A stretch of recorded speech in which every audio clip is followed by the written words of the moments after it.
Hello student, in previous video we have learned about the classification of the landslide. First one classification बात करें तो आपका slide के बारे में डिस्कशन हुआ, then falls, third one is the flow and last complex slide. तो इन सब के बारे में हम लोगों ने डिटेल स्टडी किया विद फिगर। हम लोगों ने इसको समझने की कोशिश किया कि ये जो स्लाइड्स हैं या फॉल्स हैं ये कैसे जो है अकर होते हैं। तो स्लाइड में जो है आपका ट्रांसलेशनल स्लाइड, देन रोटेशनल, फिर आपका जो है फ्लो में जो है आपका slow flow and fast flow. ठीक है, उसके बाद जो है सॉइल क्रीप, रॉक क्रीप के बारे में डिटेल डिस्कशन हुआ।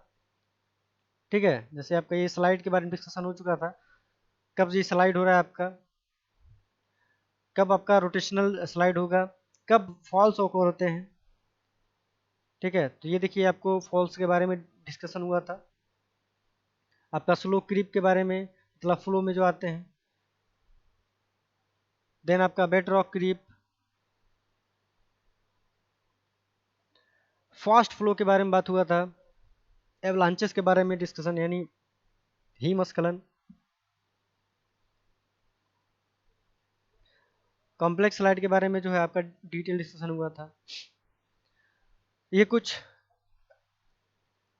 क्लासिफिकेशन है इसी के ही, लैंडस्लाइड के ही।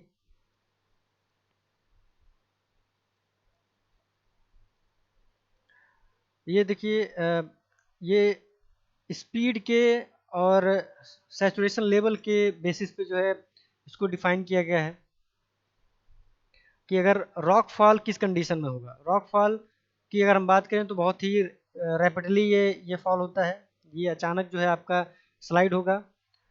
इसमें वाटर कंटेंट जो है बहुत मिनिमम होता है, ड्राई कंडीशन में होता है। ठीक है, तो ये जो आपको फिगर दिख रहा है ये समझने में आसान रहेगा। आज के इस वीडियो में हम लोग prevention and remediation of landslide के बारे में डिस्कस करेंगे। तो पहले हम लोग काजेस पे आते हैं। काजेस यानी लैंडस्लाइड ऑकर क्यों होता है, क्यों लैंडस्लाइड होता है। तो पहले कारण क्या थे कि अगर कोई भी सॉइल या रॉक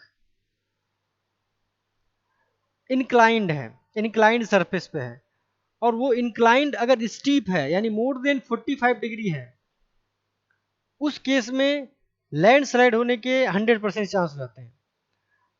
और ये चांस और ज़्यादा इंक्रीज तब कर जाता है जब ये सॉइल या रॉक सैचुरेट कर जाते हैं।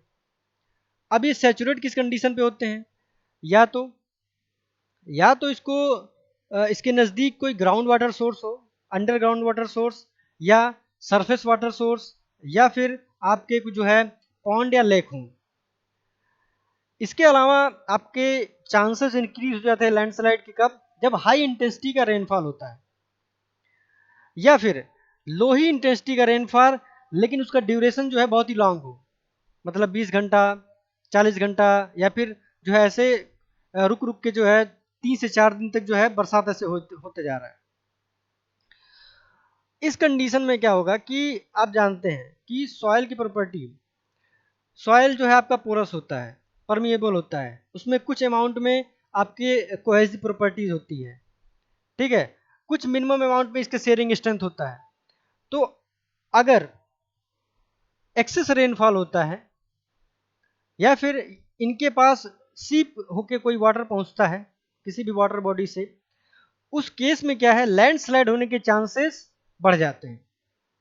यानी आपका जो ये आपका रॉक मास या के लिए आपका सॉयल मास, ठीक है, इस पे ग्रेविटेशनल फोर्स एक्ट करना स्टार्ट करता है। ठीक है, ग्रेविटेशनल फोर्स एक्ट करना स्टार्ट कर देता है क्योंकि इसका मास जो है, मास जो ज़्यादा हो जाता है। क्यों ज़्यादा हो जाता है, क्योंकि जो सॉयल है वो फुल्ली सैचुरेट हो चुका है। ठीक है, और उसका मास भी जो है बहुत ज़्यादा है, ऊपर से ये स्टीप स्लोप पे है, तो उस कंडीशन में जो है लैंडस्लाइड होने के चांसेस बढ़ जाते हैं। तो कारण हमको पता है, अब उसी कारण को हम मिटिगेट करेंगे। ठीक है, अब उन्हीं कारणों को हम मिटिगेट करेंगे। तो इस पॉइंट्स को देखिए। पहला पॉइंट क्या कह रहा है, इंप्रूविंग सरफेस एंड सब सरफेस ड्रेनेज। सबसे बड़ा प्रॉब्लम आपका क्या था, रेनफॉल। ठीक है, देखिए इसको समझने की कोशिश करते हैं।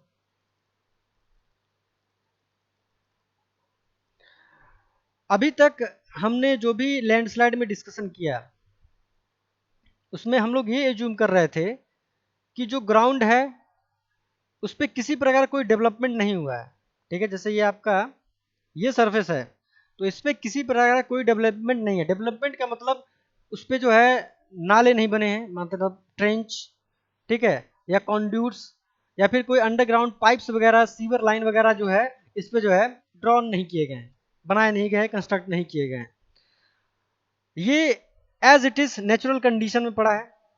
ठीक है, तो ये हम सोच रहे हैं कि जब रेनफॉल होगा तो रेनफॉल होगा तो रैंडमली रैंडमली कहीं से भी जहां उसको स्लोप मिलेगा वो इधर से इधर से इधर से हर तरफ से जो है उसमें क्या करेगा, जो रेन वाटर है वो फ्लो करेगा।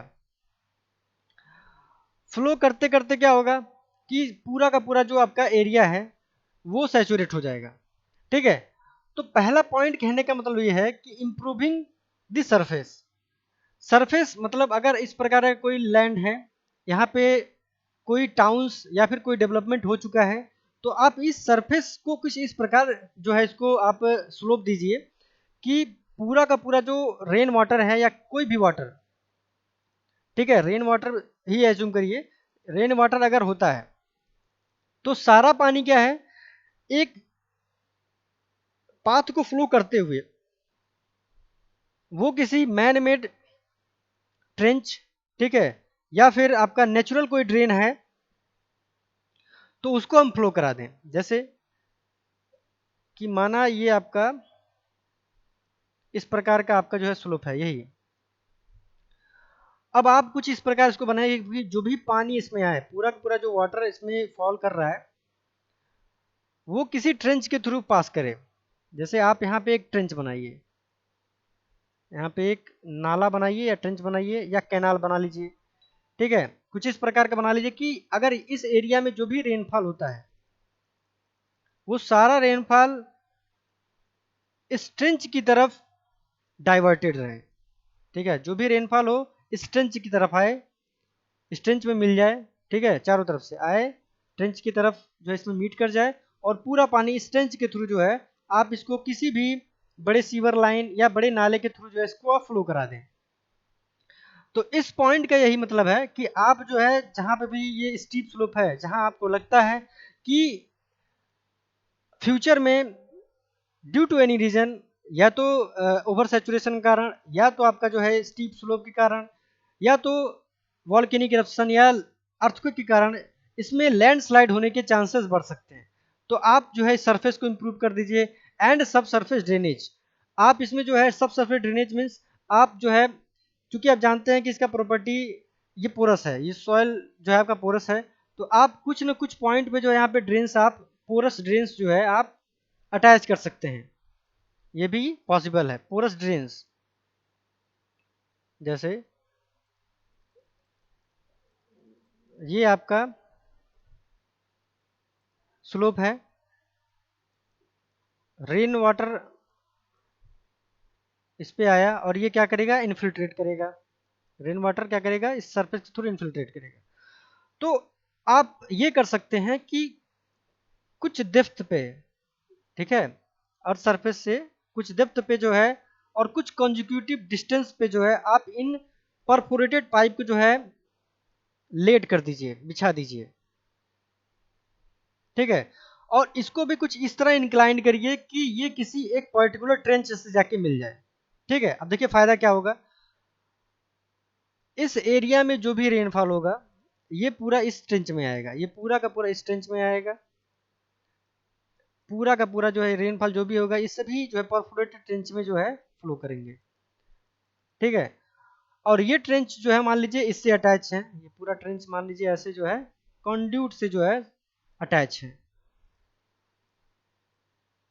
अभी अंडर प्रेशर क्या है, अंडर प्रेशर एक तो परफोरेटेड है, तो परफोरेटेड उनका पूरा का जो रेन वाटर है वो सीप करके इस परफोरेटेड पाइप में आएगा और अंडर ग्रेविटी किस में मिल जाएगा, ये आप जो ये कंड्यूट या नाला आपने जो बनाया है उसमें मीट कर जाएगा। तो पूरा जो भी रेनफॉल, जो भी एक्सेस रेनफॉल हो रहा है पूरा जो है ऑटोमेटिकली जो है अंडर ग्रेविटेशनल फोर्स वो फ्लो कर जाएगा। ठीक है, first point okay. Second point कह रहा है excavating the head. Excavating the head का मतलब क्या होगा, इसको इस तरह समझिए।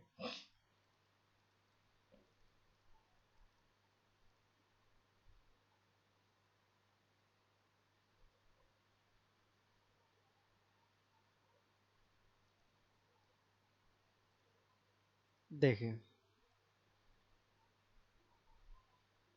अब ये कुछ इस तरह का स्लोप है, तो ये इतना पार्ट जो है ओवरबर्डन प्रेशर इस पे लग रहा है, इसमें हमेशा एक्ट कर रहा है, इसका जो मास है बहुत ज़्यादा भारी है और इस पे ये हमेशा प्रेशर एक्ट कर रहा है। ठीक है, तो एक काम ये कर सकते हैं कि अगर ये स्लोप है तो इतना पार्ट जो है आप रिमूव कर दीजिए। ठीक है, ऐसे ऐसे कुछ पार्ट को आप रिमूव करते जाइए ताकि इसका जो लोड है वो कम हो जाए। एक स्टेप वाइज चाहे तो आप जो है इस तरह का आप निर्माण कर सकते हैं। ठीक है, या फिर ये नहीं करना चाहते हैं तो आप एक लार्ज स्टेप भी क्रिएट कर सकते हैं, वो ज़्यादा सेफ रहेगा। जैसे इसको रिमूव कर दीजिए,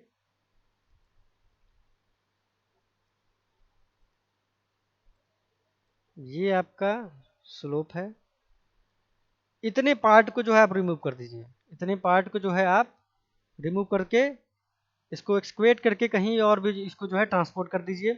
देन आपका ये पार्ट जो है अब सेफ हो जाएगा। अब लैंडस्लाइड के चांसेस क्या है, बहुत ही मिनिमम हो गए, माइनर हो गए, बहुत ही माइन्यूट। ठीक है, इस पार्ट को आप रिमूव कर दीजिए। ठीक है, तो ये रहा आपका एक्सकवेटिंग द हेड, ये पॉइंट हो जाएगा। नेक्स्ट पॉइंट क्या है आपका, बट्रेसिंग द टो। बट्रेसिंग द टो का मतलब क्या है, इसको इस तरह समझिए।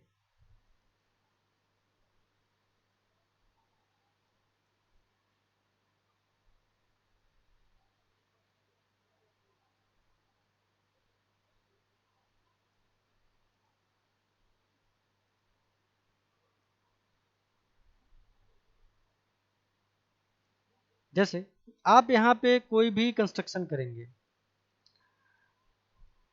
तो ये क्या करेगा, हमेशा मूव करने की कोशिश करेगा यहाँ पे। ठीक है, तो आप जो भी कंस्ट्रक्शन करिए यहाँ पे जो है आप एक रिटेनिंग स्ट्रक्चर या आप बट्रेस बीम या कह लीजिए कि आप कोई ऐसा ऑब्स्ट्रक्शन यहाँ पे करिए ताकि ये फ्लो ना करे। ठीक है, यहाँ पे आप ऐसा ऑब्स्ट्रक्शन लगाइए, कुछ कुछ कॉन्टिक्यूटिव डिस्टेंस पे आप जो है इसके ऑब्स्ट्रक्शन लगाएंगे तो ये सॉइल क्या करेगा, एक दूसरे में बाउंड कर जाएंगे, इसको ये प्रिवेंट करेगा। ठीक है,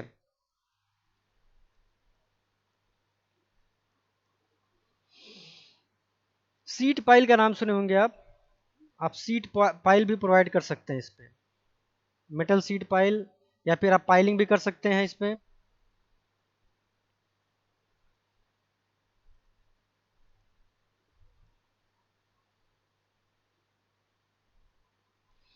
आप इस प्रकार जो है पाइलिंग भी कर सकते हैं, यहाँ पे पाइलिंग कर देंगे तो ये आपका जो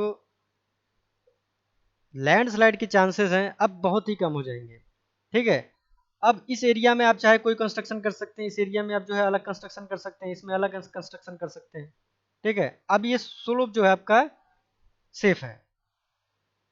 ठीक है, या तो आप चाहें तो आप जो है इस लॉन्ग स्टेज पे, जैसे मान लीजिए इस तरह का स्लोपिंग होगा, तो इस पे जो है आप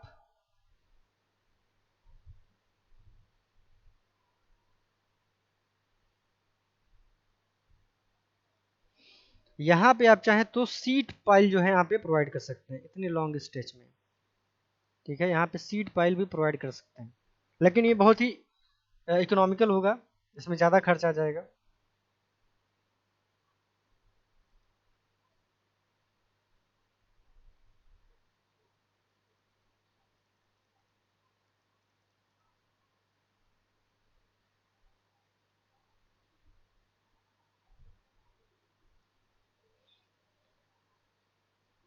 नेक्स्ट वही पॉइंट आपका कह रहा है constructing piles and retaining wall. तो रिटेनिंग वॉल जो है आपको ये डिस्कस किए हैं। अब रिटेनिंग वॉल भी कुछ कॉन्सिक्यूटिव डिस्टेंस पे आप जो है अप्लाई कर सकते हैं। ठीक है, आप इस तरह जो है रिटेनिंग वॉल लगा लीजिए, या फिर आप चाहिए तो पाइलिंग कर लीजिए इसको। तो पाइलिंग जो है ज़्यादा सेफ रहता है, पाइलिंग कर देंगे तो ज़्यादा सेफ रहता है, क्योंकि पाइलिंग में ये है कि आप जो है कुछ सर्टेन डायमीटर का, और उसको जो है आप 20 से 30 फीट तक जो है इसको आप ड्रॉ कर सकते हैं नीचे तक, ठीक है। रिटेनिंग वॉल, चूंकि रिटेनिंग वॉल आप बनाएंगे तो रिटेनिंग वॉल में जो आपका कंक्रीट मास रहेगा, तो कंक्रीट और जो है रेनफोर्समेंट भी आपसे प्रोवाइड करेंगे, तो ये जो है एक्सपेंसिव थोड़ा हो सकता है। नेक्स्ट टर्म क्या कह रहा है, प्रिजर्विंग वेजिटेशन। देखिए सबसे इंपॉर्टेंट टर्म ये है, ठीक है, सबसे important term preserving vegetation.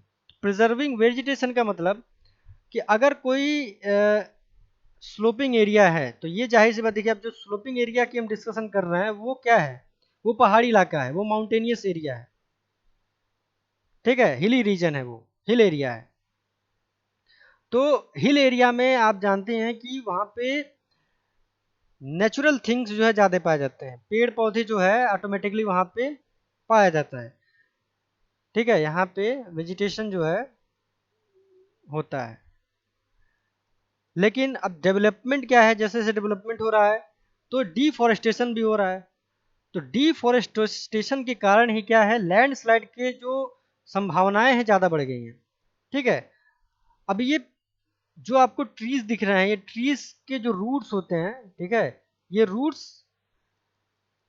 Compactly इतने बाउंड कर देते हैं इतने एरिया के सॉइल को, कि ये जो है मूव नहीं करते हैं कहीं भी, चाहे कितना भी रेनफॉल हो जाए, कितना भी स्लोप हो, ये मूव नहीं करते हैं, ठीक है। जो रूट्स होते हैं वो पूरे सॉइल को जो है क्लोजली पैक कर देते हैं, ठीक है।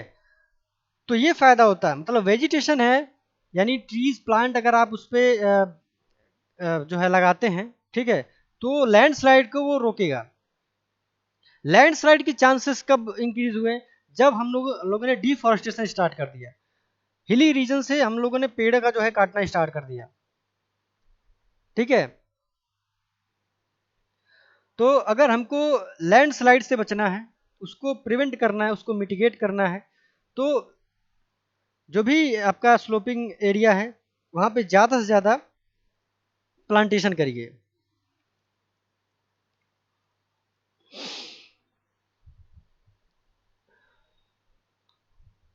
Next point, rock fall protection. तो रॉक फॉल प्रोटेक्शन में आप देखिए,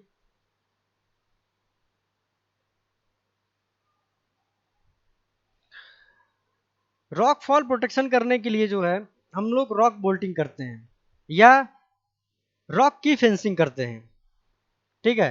जैसे मान लीजिए रॉक फॉल का हम इमेज पे आते हैं, ये देखिए रॉक फॉल का ये इमेज आपके पास दिख रहा है, तो आपको पता है कि रॉक यहीं से फॉल करेगा, तो आप इस टॉप पे पहुंच के आप इसको जो है फेंसिंग कर दीजिए, इसको इस प्रकार से जो है फेंसिंग कर दीजिए, ठीक है। फिर यहाँ से आकर इसको आप फेंसिंग कर दीजिए, तो ये फेंसिंग करने से कुछ हद तक जो लैंडस्लाइड है वो रुक जाएगा, ठीक है, फेंसिंग कर सकते हैं। या फिर आपको लग रहा है कि जो रॉक वीक है, ठीक है, उसको आप रॉक बोल्टिंग कर सकते हैं, ठीक है, बड़े बड़े बोल्ट जो है आप इसके अंदर विड्रॉ करके उसको रॉक बोल्टिंग कर सकते हैं, ठीक है, उसको आपस में बोल्ट कर दीजिए, आपस में टाइटली पैक कर दीजिए, ठीक है, ये भी हो सकता है। तो रॉक फॉर प्रोटेक्शन के लिए आप फेंसिंग कर सकते हैं, ठीक है, और रॉक बोल्टिंग भी कर सकते हैं, ठीक है। और कुछ इमेज के थ्रू समझिए, जैसे ये आप फॉरेस्टेशन करके जो है प्रिजर्व कर सकते हैं, ठीक है। यहाँ पे देखिए हर जगह जो है आपको कॉन्जिक्यूटिव डिस्टेंस पे जो है आपको कुछ कुछ आपको प्लांटेशन नजर आ रहा है, तो ये प्लांटेशन क्या करेंगे, ये प्लांटेशन क्या करता है, ये क्लोजली होल्ड कर दे रहा है, ठीक है, क्लोजली पैक कर दिया इसको। नेक्स्ट देखिए ये बट्रेस बीम या सीट पाइल प्रोवाइड करा के जो है आप इस इस एरिया को आप प्रिवेंट कर सकते हैं, कि इस एरिया को जो है लैंडस्लाइड होने से कुछ इस प्रकार हम प्रिवेंट कर सकते हैं, ठीक है। पाइलिंग लगा के सीट पाइल लगाइए, या फिर जो है टाई बैकअप लगा के जो है आप बटरेस बीम को प्रोवाइड करके इसको रोक सकते हैं। ये भी आपके तरीका है कि आप जो है इस पे चैनल वाला जो हम बताएं कि भाई बीचों बीच में जो है आप परफोरेटेड जो है ट्रेंचेस या जो है परफोरेटेड जो है आप जो है नाला बना लीजिए, कैनाल बना लीजिए, ठीक है। या परफोरेटेड पाइप को जो है लेट डाउन करके जो है आप इसको किसी भी पर्टिकुलर जो है ट्रेंच से आप उसको जोड़ दीजिए, ठीक है। तो ये आप कर सकते हैं।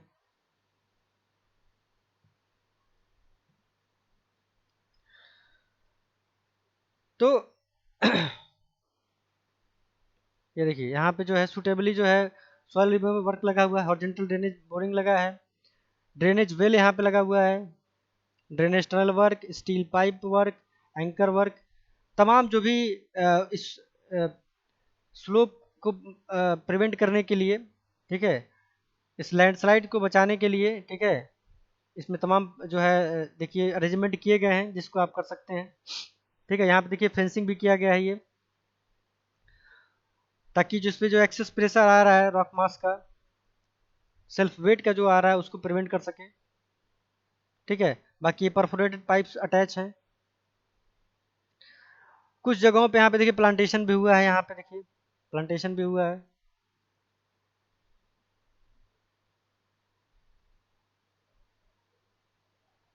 ठीक है। चलिए, तो आज के इस वीडियो में हम लोग जो है prevention and remediation of landslide के बारे में डिटेल डिस्कशन कर चुके हैं। तो इस वीडियो में इतना ही, ठीक है। नेक्स्ट वीडियो में कुछ नए टॉपिक के साथ हम लोग फिर से मिलेंगे, नया डिस्कशन उसमें होगा, ठीक है। चलिए, ओके, थैंक यू।